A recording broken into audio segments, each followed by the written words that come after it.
Palaban na talaga si Paolo Avellino kay Kim Chiu sa mga pakilig na halos hindi na kinakaya ng binansagang Queen of Good Vibes. Viral at pinagsalin-salin ng mga Kim Pao solid sa social media, lalo na sa X, ang eksena ni na Kim at Paolo sa kanilang mall tour sa Cebu nitong Sabado.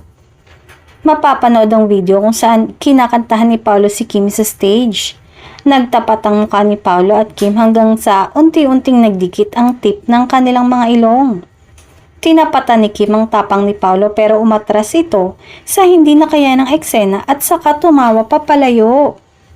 Napayoko si Paolo sa aliw kay Kim na parang hindi na nito kayang kantahin ang inaawit nito. Maririnig ang malakas na tilian ng mga tao sa loob ng mall na parang nayanigan lahat ng sulok sa paligid ng activity area. Hindi rin kinaya ng mga fans sa nasaksihan nilang romansa ng dalawa sa entablado.